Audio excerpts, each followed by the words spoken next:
Magandang araw mga boss. Ang problema nito, pag napadaan siya sa lubak, kahit maliliit lang, sunod-sunod yung lagutok niya. Pakinggan nyo mga boss.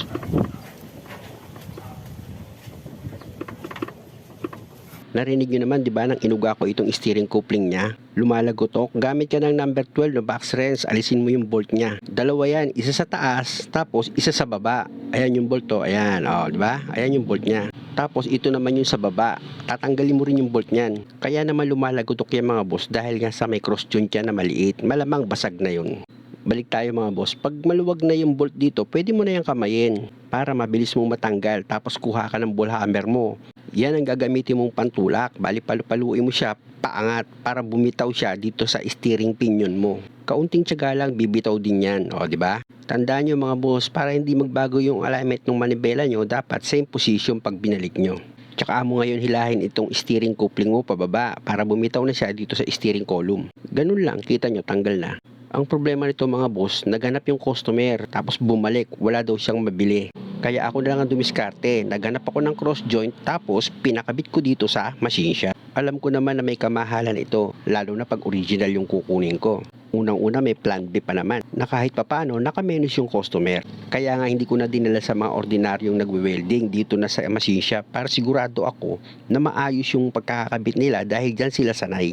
At sa experience ko naman, pag kulang sa pera, halimbawa, dahil nga sa medyo mahal yan, ayan, ganyan ginagawa ko. Sa machine shop ko siya dinadala para sigurado ako na maayos yung pagkaka-welding. Kaya doon sa laging nagtatanong na pag nililiko-liko niya yung manibela niya, mayroong tok, kabilaan, kaliwat kanan, tok. Kung kaya nyo naman check upin gaya ng ginawa ko, mas okay kayo na mismo yung mag-check para pag may kalog, pwede nyo na sabihin sa mekaniko, ito sira niyan, di ba? At kung kaya mo naman palitan, di ko na magpalit. Malaking bagay kasi sa isang customer yung naiintindihan niya yung function ng parts ng sasakyan niya para hindi kayo sumusuka ng malaking pera. May customer nga, taas baba daw yung sasakyan niya pag umaandar. Aba, yung tumingin, pinalitan ng 4 na shock absorber. Samantalang ng chinek ko, oblong lang yung gulong. Balik na ako sa trabaho, nakita niyo yung pagkaka-welding, di ba? Okay na okay siya, Sa pagkabit yan mga boss, unahin nyo uli sa taas. Same procedure lang naman, di ba? Tapos, same position. Tsaka nyo ngayon ipasok dyan sa steering column niya. Pag na-shoot nyo na, tsaka ka ngayon gagamit ng kaunting pwersa para pumasok na siya ng tuluyan. Yan di ba?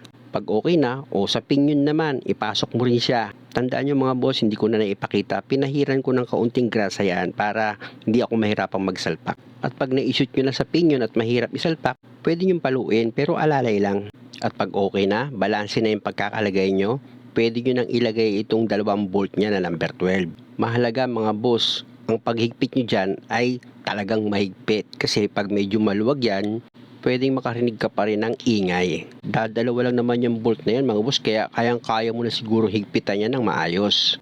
Ito namang sinasabi ko sa inyo is paalala para hindi kayo magkaroon ng problema. Muli, maraming salamat sa panonood. Sana nakakuha kayo ng idea sa bidyong ginawa ko at kung maaari, huwag niyo naman sanang kalimutang mag-subscribe sa channel ko kung okay lang naman sa inyo. Salamat!